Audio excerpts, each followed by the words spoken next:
अगला सैम हिंदी कक्षा में मैं सुनीति मिश्रा आप सबका हार्दिक स्वागत करती हूँ। तो बच्चों, आप लोग जानते हैं कि हम लोग आजकल पढ़ रहे हैं कक्षा 7 की दूरवा, और आज मैं पढ़ाने जा रही हूँ दूरवा का तीसरा पार्ट, मैं हूँ रोबोट। बच्चों, रोबोट से तो आप बहुत अच्छी तरीके से वाकिफ होंगे। रोबोट सब बच्चे जानते हैं ना। आपके बहुत सारे खिलौने भी रोबोट में, आपने रोबोट के रूप में बहुत सारे खिलौनों से भी आजकल आप खेल रहे हैं। और जैसे रिमोट वाली कार है या किसी और तरीके का जो रिमोट वाले रोबोट आते हैं, आजकल तो मार्केट में बहुत आसानी से अवेलेबल है। मेरे क्लास में हमारी कक्षा के बहुत सारे बच्चे होंगे जिनके पास रोबोट वाले खिलौने होंगे। और मुझे तो याद है कि मेरे स्कूल में एक क्लब होता था, वो रोबोटिक्स क्लब करके है। मेरे पास अभी कुछ ऐसा है नहीं, अदरवाइज मैं जैसे ही मुझे कोई बच्चा कोई रोबोट उपलब्ध कराएगा, मैं आपको उस कक्षा में वो रोबोट को दिखाऊंगी भी। तो ये है रोबोट की कहानी कि किस प्रकार से रोबोट हमारी बहुत सारी चीजों में मदद कर रहा है। ठीक है, तो यहाँ पर वो आपको उसके सकारात्मक यानी उसमें क्या क्या अच्छाइयां हैं, और ये भी बताएगा कि किस हद तक मानव रोबोट के और क्या क्या उसके इंसान से वो किस प्रकार से भिन्न है। तो दोनों ही रूप हम रोबोट के इस पार्ट में पढ़ने जा रहे हैं। मैं हूं रोबोट, मैं एक यंत्र मानव हूं। अब रोबोट क्या है तो एक मशीन ही, तो कह रहा है मैं एक यंत्र मानव हूं, दिखता हूं मानव जैसा लेकिन हूं कैसा, यांत्रिक मशीनी मानव। आम भाषा में लोग मुझे रोबोट कहते हैं। मुझे देखकर आपको हैरानी होगी, मेरा रूप रंग आकार और शरीर तुमसे नहीं मिलता, फिर भी मैं तुम्हारे जैसे बहुत सारे काम कर सकता हूं, और वे भी जो तुम नहीं कर सकते। तो वो बता रहा है कि देखो, भले ही मैं तुम्हारे जितना लंबा चौड़ा, मेरे हाथ पैर तुम जैसे नहीं है, लेकिन बावजूद इसके मेरा आकार शरीर छोटा है तुमसे, लेकिन मैं क्या कर सकता हूँ, मैं बहुत बड़े बड़े काम कर सकता हूँ। कुछ रोबोट हमारे इंसानी शरीर से भी बड़े हैं और कुछ बहुत छोटे हैं, तो लेकिन मैं ऐसे काम कर सकता हूँ जो तुम नहीं कर सकते। वो किससे कह रहा है, मनुष्य से। मेरा शरीर हाड़ मांस का नहीं बल्कि लोहा, इस्पात और प्लास्टिक से बना है। इसको अंडरलाइन कर लीजिए। तो रोबोट का शरीर किससे बना होता है, लोहे से, इस्पात से और प्लास्टिक से। मेरी भी टांग, भुजा और उंगलियां हैं। भुजा क्या होता है, हाथ, टांगे आप जानते हो, लेग्स। लेकिन मेरे ये सभी अंग धातुओं से बने होते हैं, यानी किससे बने होते हैं, मेटल से। ठीक है, इसने पहले ही बता दिया, लोहा, इस्पात और प्लास्टिक ये सब क्या है, मेटल से बने हुए हैं। निर्जीव होते हुए भी मेरे सब अंग तुम्हारी तरह ही कार्य करते हैं। मैं चल सकता हूँ, मैं तो उछल भी सकता हूँ, मैं कूद भी सकता हूँ। तुम्हारी तरह अपने हाथों और उंगलियों से मैं मशीन के सारे पुर्जे फिट कर सकता हूँ। मैं बोझा उठा सकता हूँ और ना जाने मैं कितने काम कर सकता हूँ। तुम्हारे शरीर में शिराओं और धमनियों का जाल बिछा हुआ है, उनमें रक्त का प्रवाह होता रहता है। बच्चों, शिराएं क्या होती है, ये देखिए वेन्स जो मेरे हाथ में है ना, ये हरे रंग की जो छोटी छोटी नसें होती हैं, ये बता रहा है।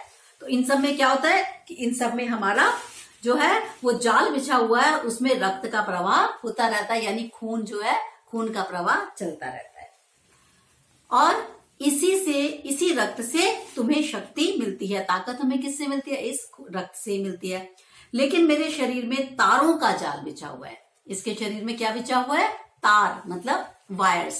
ठीक है, जैसे बिजली के तार होते हैं, उनका जाल बिछा हुआ है। और इन तारों में खून की जगह क्या दौड़ता है, बिजली दौड़ती है। यही विद्युत धारा मुझे काम करने की शक्ति देती है, यानी ये जो बिजली दौड़ती है वो ही मुझे काम करने की ताकत देती है। जैसे हमें कौन देता है काम करने की ताकत, हमें काम करने की ताकत हमारे शरीर के अंदर बहता हुआ खून देता है। तुम सोचते होगे कि मैं निर्जीव पुतला ये सब काम कैसे कर सकता हूँ। काम करने के लिए मेरे पास मस्तिष्क है, और तुम्हारे मस्तिष्क से बिल्कुल अलग है। मेरा मस्तिष्क कंप्यूटर है, जो भी मुझे करना होता है उसके लिए मुझे कंप्यूटर आदेश देता है, उसी के अनुसार मैं काम करता हूँ। तो वो क्या कह रहा है, जैसे तुम्हारा दिमाग है ना, तुम्हारे दिमाग में कंप्यूटर है, इसी तरीके से मेरा वो क्या है कि वो भी कंप्यूटर जैसा है। मेरे तो है ही मस्तिष्क कंप्यूटर, उसे जो भी कुछ करना होता है, जो भी कमांड आप देते हैं, आदेश देते हैं, वो उसी के अनुसार वो काम करता है। कंप्यूटर की स्मृति में, यानी जो उसका मेमोरी है, उसमें सब कुछ एकत्रित रहता है जो मुझे करना होता है। ठीक है, तुम शायद विश्वास नहीं करोगे कि मैं देख सकता हूं, सुन सकता हूं, बोल सकता हूं, यहां तक कि मैं छूकर अनुभव भी कर सकता हूं। देखने के लिए मेरे पास आंखें नहीं है, बल्कि मेरे शरीर में ही कैमरे लगे हुए हैं। मेरे कान तुम्हारे कानों से बिल्कुल अलग हैं। कैसे? मेरे शरीर में तो माइक्रोफोन सुनने का काम करता है। मेरे कान और तुम्हारे कानों से बोलने के लिए मैं गले और जीभ का सहारा नहीं लेता। मेरे शरीर में बना लाउड स्पीकर वो बोलने का काम करता है। जैसे मैं किससे बोल रही हूँ? मैं तो अपनी जीभ से बोल रही हूँ, अपने दिमाग का इस्तेमाल कर रही हूँ। लेकिन अगर मैं रोबोट हूं तो मैं अपने दिमाग का इस्तेमाल नहीं कर रही। मेरे दिमाग का इस्तेमाल मैं वो काम करूंगी जो मुझे कमांड मिलेगी। ठीक है। छूने का मुझे विशेष प्रकार की स्पर्श संवेदियों द्वारा होता है। तो छूने का मुझे पता कैसे लगता है? कि मेरे अलग तरीके के जो सेंसिटिव ऑर्गन्स हैं उनसे मुझे जब छूते हो तब मुझे पता लगता है। कुछ भी हो, हूं तो मैं तुम्हारी बनाई हुई मशीन।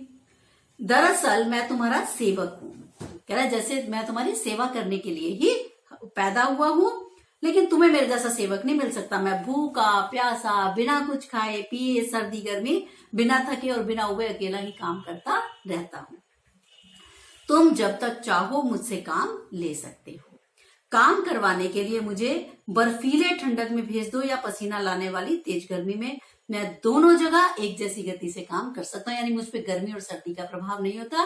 जैसे हमें थोड़ी भी गर्मी लगती है या सर्दी लगती है, गर्मी लगती है, देखो मुझे पसीना आने लगा ना, तो ऐसे हमारे शरीर पे तो प्रभाव होता है। सर्दी लगती है, हम ठिठुरने लगते हैं, कांपने लगते हैं। कह रहे मैं रोबोट हूं, मुझे कोई फर्क नहीं पड़ता कि गर्मी हो या सर्दी। इतना ही नहीं, तुम मुझसे किसी गंदे विषैले विषम वातावरण में काम ले सकते हो और मैं बिना चूं चपड़ के तुम्हारा काम कर भी दूंगा। क्यों? क्योंकि मैं तो तुम्हारा आज्ञाकारी सेवक हूं जो बिना हिचक और विरोध के काम करता है। मैं अकेला ही 20-25 मजदूरों के बराबर काम कर सकता हूं। यानी इतना लोगों की जो मैन पावर है किससे बच जाती है? यानी 25 लोगों के बराबर एक कंप्यूटर काम कर सकता है, एक रोबोट काम कर सकता है। अब मैं तुम्हें उन कामों के बारे में बता सकता हूं जो बिना जो हमारे हाड़ मांस का से बना मजदूर नहीं करता। हाड़ मांस मतलब हम लोग किससे बने हुए हैं?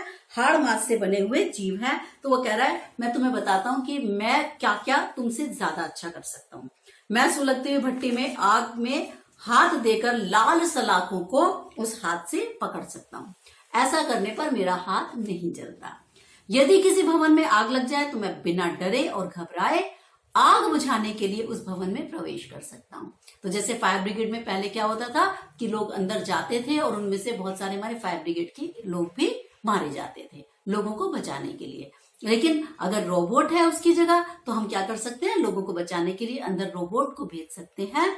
यहाँ तक कि कभी कभी हम लोग जो अभी बताएगा ये कि कैसे मंगल ग्रह और यहाँ सभी ऐसी जगहों पर जहां पे हमें खोज करनी होती है, लेकिन हमें डर लगता है, हमें नहीं पता मानव जीवन का कि वह उस ग्रह पे मानव जीवन है भी या नहीं, तो वहां पे क्या करते हैं? हम रोबोट को भेज देते हैं। तो हमारा इंसान का नुकसान भी नहीं होता, कोई भय भी नहीं रहता। कह रहा है आग बुझाने के लिए मैं उस भवन में जा सकता हूँ, वहां फंसे लोगों की जान बचा सकता हूँ। मुझे कितने भी गहरे समंदर में डुबो दो, मैं तुम्हारी कोई भी खोई हुई वस्तु ढूंढ के ला सकता हूँ। कुछ वर्ष पहले तुमने मेरी ही बहादुरी की कहानी भी पढ़ी होगी। कनिष्क नामक विमान दुर्घटनाग्रस्त होकर सागर में डूब गया था। मैं ही था जो उसके सारे मलबे को समुद्र की तलहटी क्या था? समुद्र के नीचे वो सारा डूब के नीचे चला गया। अब नीचे इंसान कैसे जाए? समुद्र तो कितना गहरा होता है। तो इन्होंने क्या किया? रोबोट को भेजा। रोबोट ने जो विमान था उसके अवशेष, टूटे फूटे टुकड़े लेकर वो ऊपर आ गया। मनुष्य अपनी बुद्धि के बूते पर चंद्रमा की सतह पर जा पहुंचा है। मैं ही उससे पहले चंद्रमा की सतह पर जाकर वहां की मिट्टी खोदकर लाया था। चंद्रमा तो चंद्रमा, मैं तो मंगल ग्रह पर भी जा चुका हूं। कह रहा है चंद्रमा की सतह पर जाकर भी मिट्टी किसने खोदी? रोबोट ने। और मंगल ग्रह पर भी कौन गया? रोबोट। यानी वाइकिंग प्रोब में जो मंगल ग्रह के अध्ययन के लिए अमेरिका ने भेजा था उसमें भी रोबोट कह रहा है वो मैं ही तो था। मैंने ही मंगल ग्रह की सतह पर जाकर वहां की लाल मिट्टी खोदी थी और उसका परीक्षण करके बता दिया था कि मंगल ग्रह पे कोई जीवन नहीं है। तो जो ऊपर के ग्रह हैं जिनकी खोज में हम हमेशा लगे रहते हैं, वहां की खोज के लिए भी हमारे लिए सबसे कारगर सेवक कौन है? रोबोट। तो रोबोट के सहारे हमें किसी इंसान को नहीं भेजना पड़ता, और इंसान तो अगर जाएगा तो वहां पे तो जीवन ही नहीं है, वो तो मर जाएंगे। तो रोबोट का क्या है? ज्यादा से ज्यादा क्या होगा कि रोबोट खराब हो जाएगा। मशीन है, दूसरी बना लेंगे। तो ठीक है, तो इस प्रकार से रोबोट हमारे जीवन में कितनी महत्वपूर्ण भूमिका रखता है। ये तो ठीक है, मैं चल सकता हूँ, हाथ से काम कर सकता हूँ, वस्तुओं को छू सकता हूँ, लेकिन मैं गंध का स्मेल नहीं कर पाता। जैसे आप गुलाब का फूल सूंघते हो, जैसे आप परफ्यूम की स्मेल लेते हो, कह रहा मेरे को गंध का अनुभव नहीं होता। तुम चाहो तो मैं बगीचे से फूल तो तोड़ लाऊंगा, ये तो मैं कर लूंगा, लेकिन कौन सा फूल गुलाब का है, कौन सा गेंदे का, ये मैं नहीं चुन सकता। मेरे उंगलियों में और हाथों में कई प्रकार की गतियां हैं, लेकिन अभी तुम्हारे हाथों की उंगलियों से गति कम है। तो रोबोट ये स्वीकार कर रहा है कि मैं जितना भी तेज काम कर लूं, कुछ काम तो ऐसे हैं जो मैं ही कर सकता हूं, लेकिन फिर भी मैं इंसान की बराबरी नहीं कर सकता। मैं तुम्हारी तरह, मुझे ये नहीं पता, आप मुझे बगीचे में भेजोगे, फूल तो मैं तोड़ लाऊंगा सारे, लेकिन मुझे ये नहीं पता कौन सा गुलाब का है, कौन सा गेंदे का है, ठीक है ना, मेरे को उनकी खुशबू आती। तो ये कह रहा है फिर भी मैं इंसान से कम हूं। चाहे कुछ भी हो, मैं तुम्हारे द्वारा बनाया गया ही सेवक हूं। आने वाले कुछ दिनों में मैं तुम्हारे काम का बोझ बहुत कम कर दूंगा। मैं तुम्हारी सहायता करूंगा। तुम्हें 40 घंटे सप्ताह में काम करने नहीं पड़ेगा। मैं तुम्हारे काम का समय बहुत कम कर दूंगा। मेरी सहायता से तुम भविष्य में छुट्टियां भी अधिक ले सकोगे, और ये भी हो सकता है कि घर बैठे ही कंप्यूटर द्वारा तुम मुझे आदेश दे दो और मैं तुम्हारी गैर हाजिरी में तुम्हारा सारा काम करता रहूं। अंत में मैं ये जरूर कहना चाहूंगा, मैं कितना ही चतुर, मैं कितना भी आप मेरे को समझे कि मैं प्रतिभाशाली हूं, तेज हूं, कोई भी काम कर सकता हूं, दक्ष माने निपुण हूं, मतलब मैं इतना इंटेलिजेंट हूं, मैं इतना परफेक्ट हूं। दक्ष मतलब निपुण, हिंदी में कहते हैं निपुण।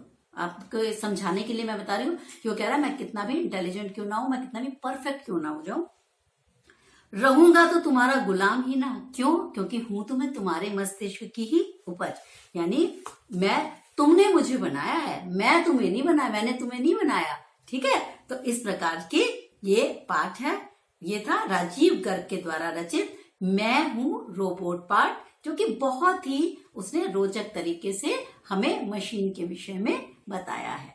आपने देखी होगी, एक दो पिक्चर भी आई थी रोबोट की, एक तो आई थी रजनीकांत की, तो आप उसमें देखोगे तो वो कैसे कैसे रजनीकांत किस तरीके से रोबोट वाला काम कराता है उससे, है ना। तो इस तरीके की अगर कोई पिक्चर आती है तो उसको देखो, कम से कम आपको एक रफली एक अंदाजा हो जाएगा कि रोबोट क्या क्या काम कर सकता है, कैसे वो उसमें सफाई कर देता है, कैसे वो उसमें बहुत सारे काम करता दिखता है। देखा ना आपने रजनीकांत का डबल रोल करके, बहुत इंटरेस्टिंग सी मूवी है, तो आप वो भी देख सकते हो, ठीक। और इसके अलावा भी आप रोबोट के विषय में जानकारी पैदा करो, अपने आप पढ़ो और रोबोट को बनाने की भी कोशिश करो, ठीक है। तो अब हम मिलेंगे अगले पाठ में। ये पाठ हमारा तीसरा यहीं पे समाप्त होता है बच्चों। तब तक आगे तक के लिए मुझे आज्ञा दीजिए। नमस्कार।